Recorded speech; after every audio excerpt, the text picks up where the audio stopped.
Assalamualaikum warahmatullahi wabarakatuh. Pada pertemuan kali ini, kita akan membahas subbab terakhir bab 6, yakni menyusun teks ulasan.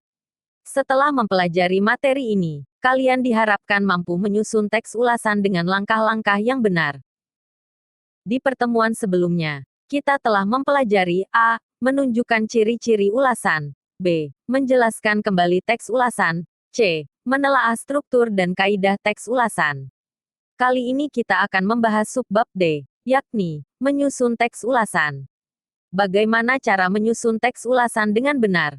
Mari kita pelajari bersama. Tahap pertama dalam menyusun teks ulasan adalah dengan mengikuti langkah-langkah penyusunan berikut ini. A. Mencatat identitas karya. B. Mencatat hal yang menarik atau penting. C. Menelaah kelebihan dan kelemahan karya. D. Merumuskan kesimpulan isi dan kesan secara keseluruhan. Dan E. Membuat saran untuk pembaca. Lebih jelasnya, perhatikan contoh berikut. Sebelum mencatat identitas karya, hal pertama yang harus kita lakukan adalah menentukan karya yang akan diulas. Contohnya kita akan mengulas buku non-fiksi yakni buku Bahasa Indonesia SMP atau MTS kelas 8. Langkah kedua, kita harus menentukan tujuan teks ulasan. Kita bisa pilih salah satu tujuan penulisan yang ada di teks. Atau kita menginginkan semua tujuan itu ada dalam teks ulasan. Semua tergantung kepada keinginan penulis teks ulasan. Di langkah yang ketiga, barulah kita mencatat identitas karya. Karena kita hendak mengulas buku non-fiksi, maka identitas yang perlu dicatat adalah seperti judul buku, penulis, penerbit, cetakan buku, tahun terbit, dan tebal halaman. Langkah yang keempat adalah membuat orientasi atau mencatat hal yang menarik dan penting dari buku atau karya. Kali ini, mari kita membuat orientasi saja karena buku Bahasa Indonesia SMP dan MTS kelas 8 ini mendapat perhatian yang cukup besar. Hal itu dapat dibuktikan karena buku ini disusun dan ditelaah oleh berbagai pihak di bawah koordinasi Kemdikbud.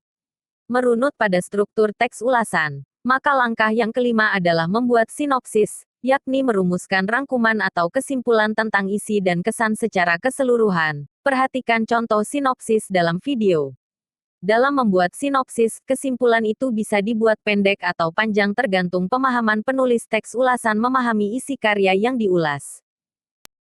Langkah yang keenam adalah membuat analisis. Dalam hal ini kita tidak menganalisis unsur-unsur cerita karena kita mengulas buku non-fiksi. Perhatikan analisis yang ada dalam video. Kita cukupkan analisis dalam hal bagaimana penulis buku menyampaikan materi pembelajaran dalam buku tersebut.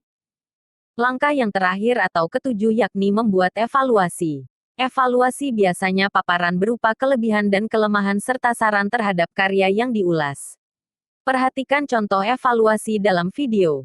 Tidak melulu teks ulasan menuliskan kelemahan karya, karena ada juga teks ulasan yang hanya menuliskan kelebihannya saja. Itu semua tergantung kepada tujuan penulis menulis teks ulasan.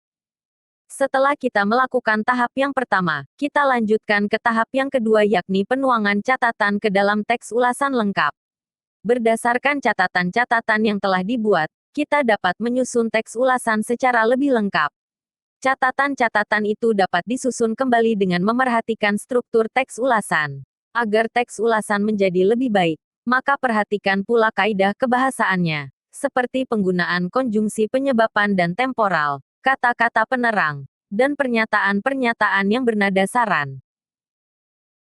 Demikian penjabaran materi pembelajaran kali ini. Sampai berjumpa di bab selanjutnya. Terima kasih.